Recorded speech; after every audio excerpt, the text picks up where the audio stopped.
All right, so you've decided to offer a 401k. That's great, but how do you actually set one up?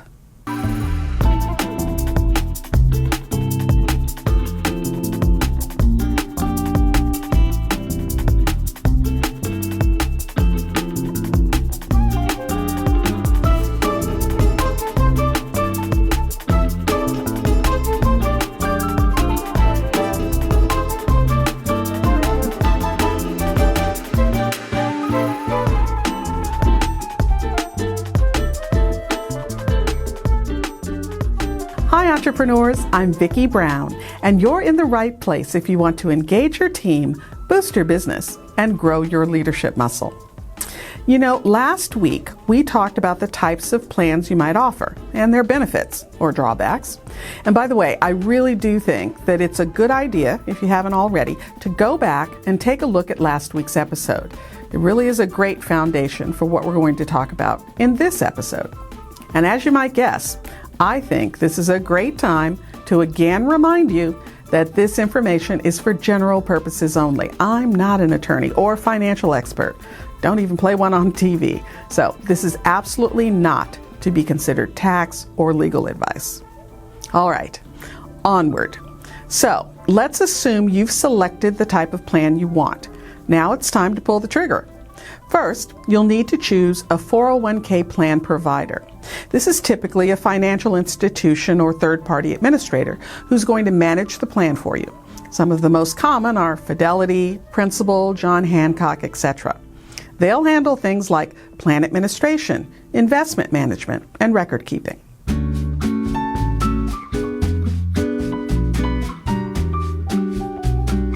Now, when you choose a provider, consider things like their fees, investment options, and most importantly, the level of support that they're going to offer.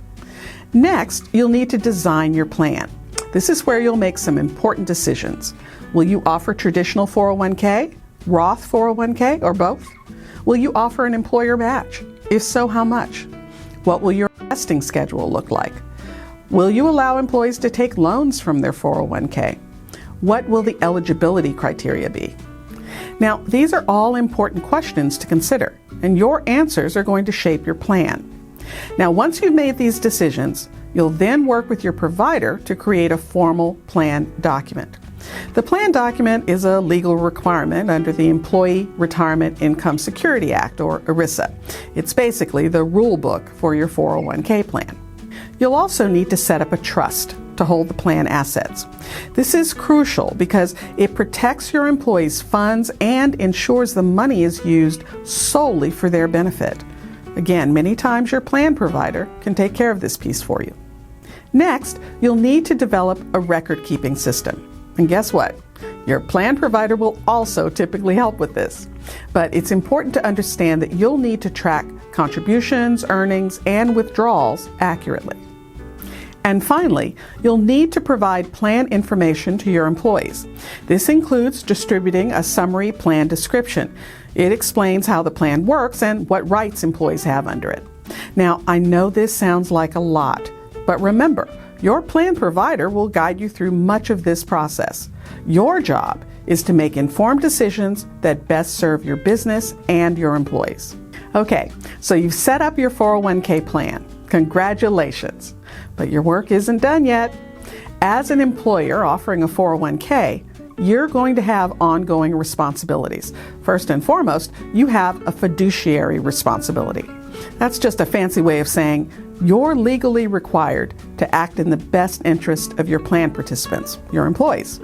This includes carefully selecting and monitoring the investment options that are offered in the plan.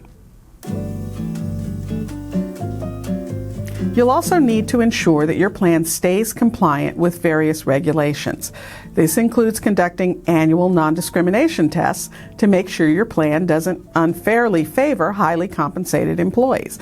Now, as we mentioned in last week's episode, if you choose a safe harbor 401k, you might be able to skip these tests, but you'll need to make sure that you're meeting the safe harbor requirements. Another important compliance task is filing Form 5500 with the Department of Labor and the IRS each year. This form provides important financial information about your plan.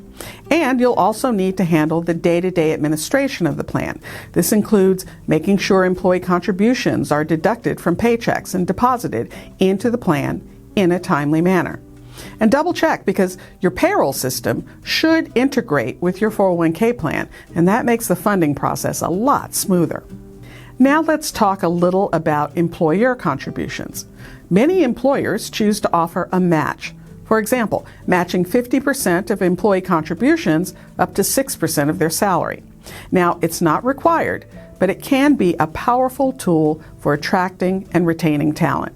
You might also consider making profit-sharing contributions based on company performance.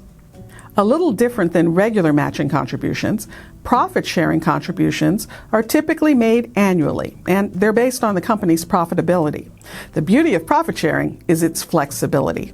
You can decide each year whether to make a contribution and how much, based on your company's performance. It allows you to reward employees in good years without committing to contributions when times are leaner. When you implement a profit-sharing component in your 401k, you have several options for how to allocate the contributions. You could use a flat percentage of each employee's salary. That's simple and equitable. Or you might use a formula that favors longer tenured employees or higher paid employees, within IRS limits, of course. But whatever method you choose, profit sharing can be a great way to boost retirement savings for your team while also giving them a stake in the company's success. Just remember, like all aspects of 401k plans, profit sharing comes with its own set of rules and regulations, so it's always a good idea to work with a qualified advisor so that you set it up correctly.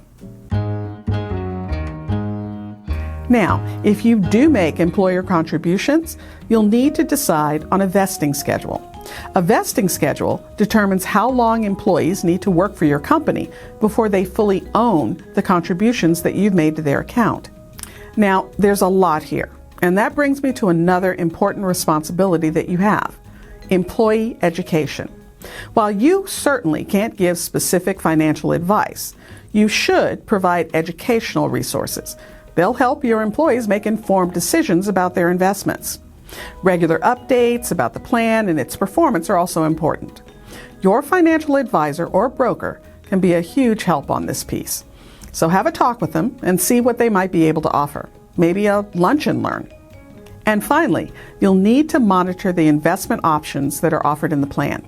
This doesn't mean micromanaging every investment, but you should periodically review the options just to make sure they're performing reasonably well and have appropriate fees. Now, I know this might sound overwhelming, but remember, you don't have to do it all alone. Your 401k provider is going to handle much of the heavy lifting, and your financial advisor will act as your guide. Your job is to make informed decisions, stay on top of your responsibilities, and ensure your plan is serving your employees well. Certainly offering a 401k is a big step, but it can also be a game changer for your business. It shows your employees that you're invested in their future, which can boost morale, improve retention, and help you attract top talent. If you found this information helpful, please subscribe and share. And remember, your inspired leadership is the secret sauce to having a high-performance team and a wildly successful business you'll love. I'll see you next time on Leader's Journey.